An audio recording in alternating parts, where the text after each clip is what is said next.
Katanya Ibnu Arabi, sekarang kita mulai di Ibnu Arabi ya.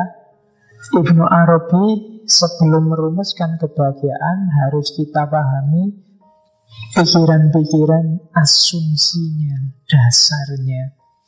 Dari sinilah nanti dia merumuskan kebebasan. Yang pertama, kategori manusia. Jadi Ibnu Arabi bikin kategori manusia itu ada dua jenis. Ada insan kamil, ada insan hayawan. Insan kamil itu manusia sempurna, insan hayawan itu manusia binatang. Insan hayawan itu manusia yang berfungsi hanya pendorong-pendorong kebinatangannya. Akalnya nggak jalan, hati intuisinya macet.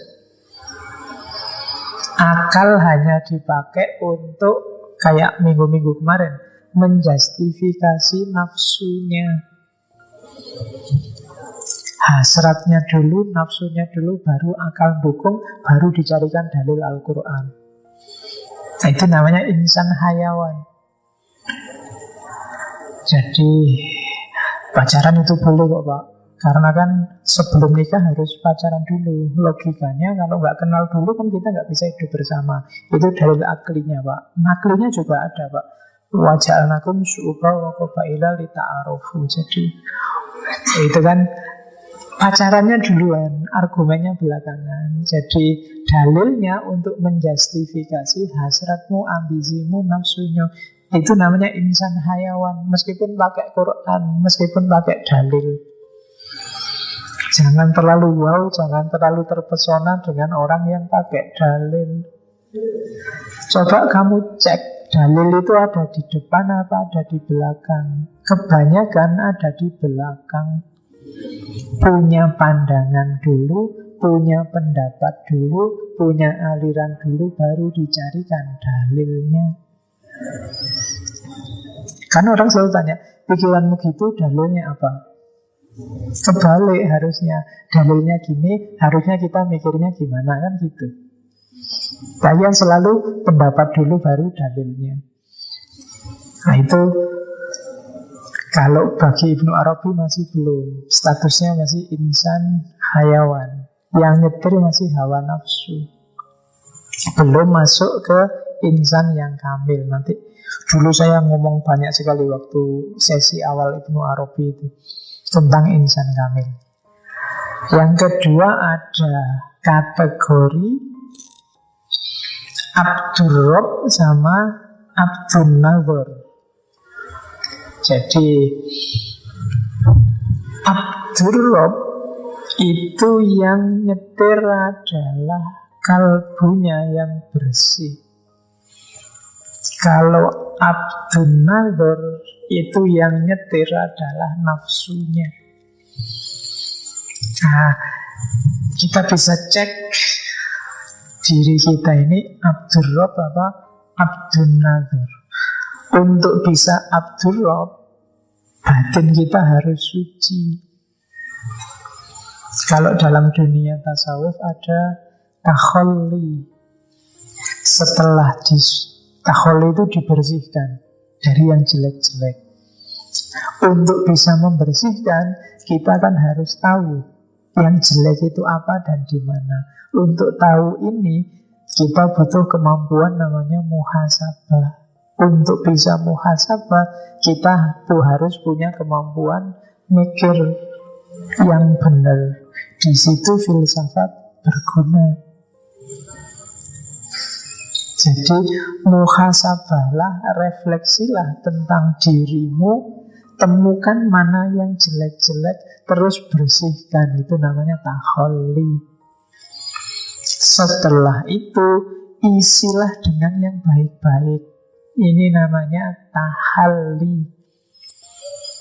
Kalau kamu sudah mengisi dengan yang baik-baik, pada puncaknya nanti kamu akan mengalami tajalli. Tajalli itu anugerah Allah ketika terbuka semua rahasia hidup. Itu tajalli. Di sufi namanya ma'rifat. Oh, ternyata hidup itu cuma kayak gini aja tuh.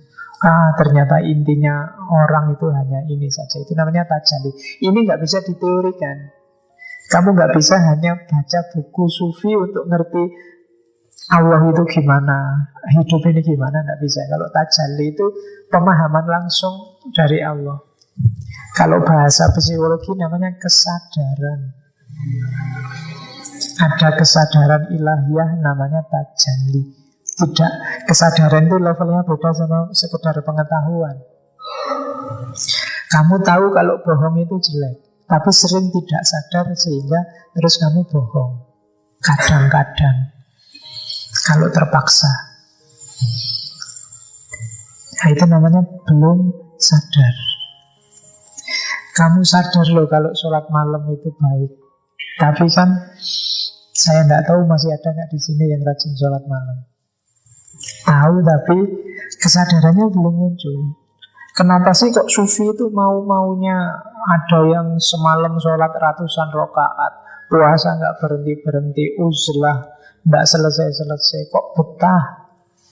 Karena dasarnya adalah kesadaran, tidak sekedar pengetahuan. Kenapa kadang-kadang kalian sok-sok tobat, pingin ibadah terus, pingin sholat malam, pingin puasa, kadang-kadang malesnya luar biasa. Karena basisnya belum kesadaran, belum tajalli. Basisnya baru pengetahuan. Itu bedanya. Indonesia ini kalau sekedar pengetahuan itu teori negara bagus sudah ada sejak zaman Bung Karno dan kawan-kawan. Tapi kesadaran, baik kesadaran pemimpinnya maupun kesadaran yang dipimpinnya yang belum ada. Itu yang bikin kita susah jalan. Nah, kalau bisa tahalli, tahalli, tajalli, kita bisa jadi Abdur Rabb, hamba dari Tuhannya. Yang kedua, kalau tidak begitu, biasanya kita cuma Abdun Nazar, hamba dari akalnya. Males sholat misalnya, Pak biasa aja, Pak Allah aja nggak ribut kok.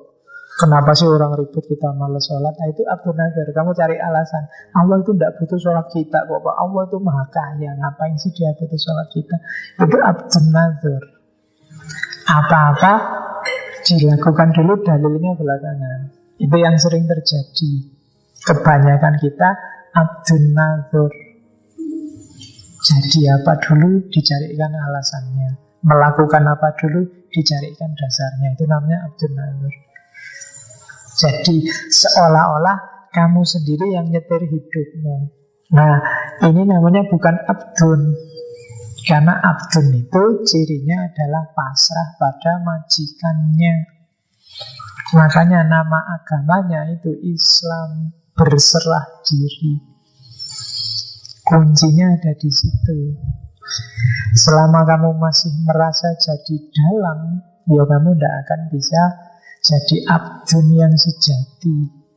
Kamu abdun dari hawa nafsumu sendiri, dari akalmu sendiri.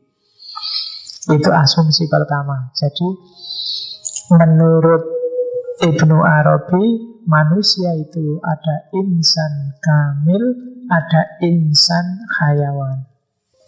Perilakunya ada yang melambangkan hamba Tuhan, Abdur Rabb, ada yang melambangkan hamba akal, Abdun Nazar. Itu kategori manusia.